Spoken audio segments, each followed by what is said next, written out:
Hi, everyone. Welcome back to another episode of Rapid Subconscious Reprogramming Community. Thank you for being here. Hey, Mary. Hi, Susan.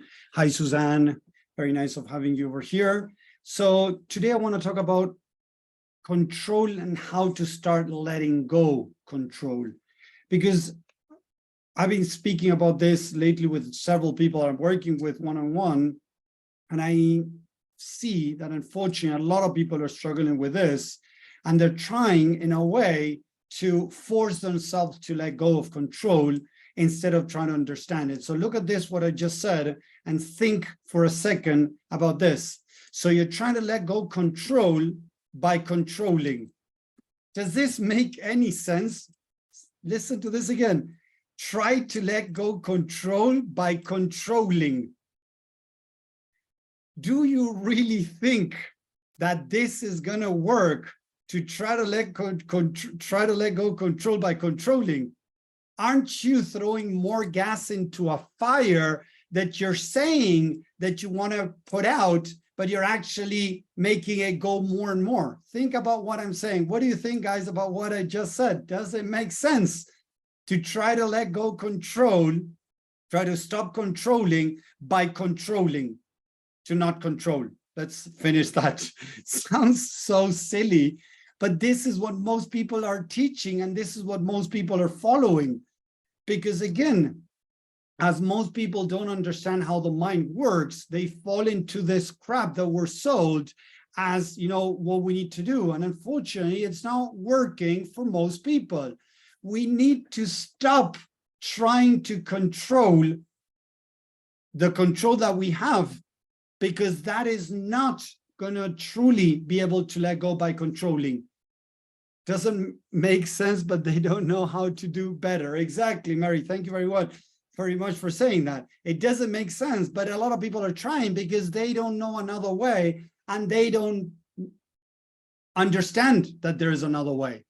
Yes. So I'm reading another book now, an audiobook that I just purchased about this, and it talks a lot about therapy, cognitive CBT, and different types of things that are going on. And of course, every person is unique, every technique is unique. But what has been happening for the last maybe 30, 40 years is that people are trying to change the way they think, but they're not trying to understand why they think the way they think.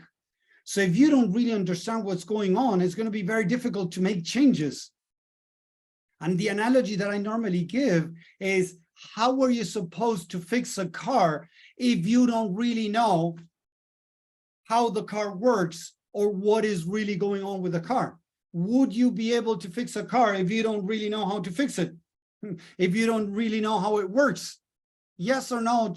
Put it in the chat, guys. If you're going to be able to fix a car if you don't even know how it works. And this is what I see over and over again. People trying to fix things, trying to make changes when they actually don't know how things really work. Okay, so thank you here on Zoom. We're getting the no's coming in. Thank you very much. Here we are. So if we really want to let go control, we first need to understand why it's there in the first place. If I try to fight a part of me that is trying to protect me from some type of outcome that I don't want to, by forcing myself to not control, I'm actually feeding that, and it's going to create normally for most people, more control instead of less control. So what I bring here is how to start understanding. So the first step, people, the first step is to, first of all, of course, it's going to sound a little bit repetitive, accept that you're trying to control. If I don't accept that I'm trying to control things, it's going to be impossible to move to the next step, okay? So the first thing is to accept what is. So what I say is always love and accept whatever your behavior is. And you can apply this to anything. Control. Maybe you're not forgiving, right? Not forgiving. It is a type of behavior. So that could be a behavior you need to work on. Procrastination, overthinking, whatever is the behavior, you can use these steps over and over again, but I'm going to go specifically to control. I need to love and accept the control. And now people might say, why, Tommy, should I love and accept that? Because you need to understand that control is there to try to protect me. A part of me created this control as a way to protect me. Protect me from what, Tommy? That is for you to try to find out, right? Because again, control is trying to protect me from something. So I need to go deeper. First, to be able to go deeper, I need to love and accept the part of me that is trying to control.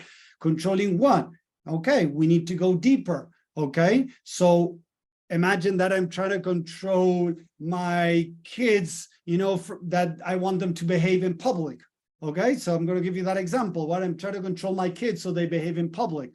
Why am I trying to control my kids to behave in public, right? I can try to bring all these logic explanations into my mind. Oh, because we live in community and they need to live, in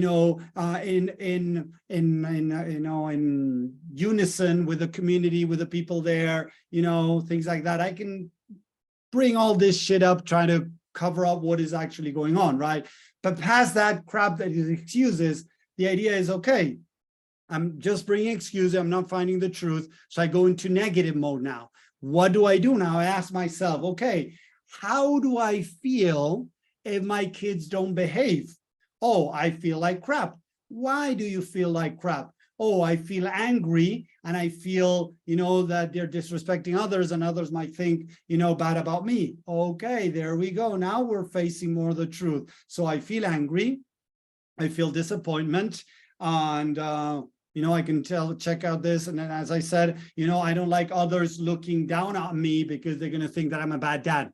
Okay, so according to how your kids behave, if they don't behave correctly, you might think that you're a bad dad, right? So maybe again, you can go a little bit deeper into how does it make you feel about yourself that I'm not a good person, I'm not a good dad if my kids are not behaving. So I need to start understanding that story I just said about my kids not behaving or me being a bad dad, that is the belief.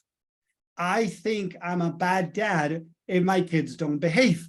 That is an attachment I have put together. So now I have to create a behavior to prevent me from thinking that I'm a bad dad if my kids don't behave in public. Does it make sense so far? Let me know in the chat, guys, if this is making sense, please. So if I think that I'm a bad dad if my kids don't behave, I need to start creating behaviors to try to prevent that from happening. So what could I try to do to prevent myself from confirming that I'm a bad dad or other people thinking that I'm a bad dad? Controlling my kids. So I'm trying to control my kids, not because they need to learn manners, not because they need to live in community. Yes, that could be part of it. But the truth is, I could do the learning and the teaching to my kids in a loving way. But if I get angry and I feel sad or I get triggered when they're not behaving, it has nothing to do with living in community, with, respecting others, respecting other people's things or other people's spaces. It has nothing to do with that. What it actually means is that deep down, I have this belief that I'm a bad dad. So I'm going to try to control them as a way to try to prevent myself from feeling like crap and thinking that others are going to think or even tell me that I'm a bad dad. So I'm trying to control because I want to protect myself from confirming that I'm a bad dad. That is how the mind works. I just give you an example. Each person has their own stories, their own beliefs. That's when you need to start digging in your mind. But if anything is triggering you, there is always a negative belief behind the trigger. Because from a loving place, I could still try to teach my kids behaviors. I could still try to teach my kids manners. And if they make a mistake, I could support them. I could guide them. I could, help them through that because they're learning. But instead, I start shouting at them. I try to control them. I try to make them feel like crap so they behave or whatever. I threaten them so they behave, but in a very negative way. That is not love. If I'm not doing it out of love, it has nothing to do with community. It has nothing to do with respecting others, all this crap that I might be thinking of. No, it has to do with me wanting to feel a good father, because when people see kids that behave, they look at their parents and go, oh, look, they're good parents, right? And that is all BS. So I need to understand what are the stories behind the control if I want to really be able to let go of control. I need to go deeper into the mind. First, I can go into positive, as I was saying, okay, why am I controlling? Imagine again, I want to control, I want to control traffic, right? Why do I want to control traffic? I would like everybody to go faster. I would like to everybody to drive better, right? Why do I want everybody to go faster? Oh, because because I want to arrive at work, on time. And what happens if I don't arrive at work on time? Oh, I feel like crap. Why do I feel like crap? Oh, I feel like crap because I'm going to think that my boss thinks that I don't care about work, that I'm not a good employee. There we go. Again, we have a negative belief. I'm not a good employee if I don't get there on time, right? But maybe I'm waking up very early. I'm leaving my house very early and things got complicated in the highway. It has nothing to do with me. So again, I'm trying to control others so that I don't go through pain. Yes, exactly. Most of the times I'm trying to control others so that I don't feel the pain. So I cannot force myself to try to let go control if it's protecting me from pain, because I'm causing more pain. And normally the pain that I'm causing to let go control is not enough. Yes, listen to this. The pain of letting go of forcing myself to let go control is not enough compared to the pain that control is trying to prevent me from feeling. So again, if my kids don't behave correctly in the mall and people are going to start thinking that I'm a bad dad, that is going to be more painful than creating pain to try to let go control. So what happens? I keep in this loop of controlling my kids in a negative way, right? So I don't even feel pain. So many times people are struggling letting go of behaviors because, again, they don't understand why they're there, what they're trying to protect us from. Forcing yourself to let go something might work for some people, but it doesn't work for most, and it has a big toll for the mind and for the body. So instead of pushing yourself, trying to control yourself to stop controlling, understand why you're controlling in the first place.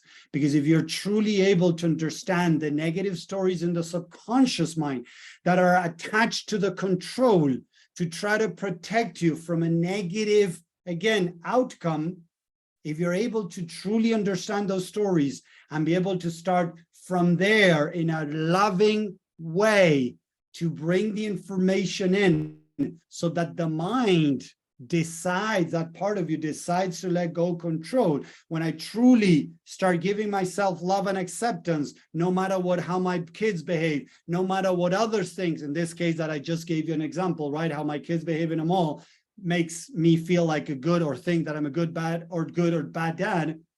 It doesn't matter, because you know what? My kid could be tired and he's not going to behave, not because I'm a bad dad, just because he's tired.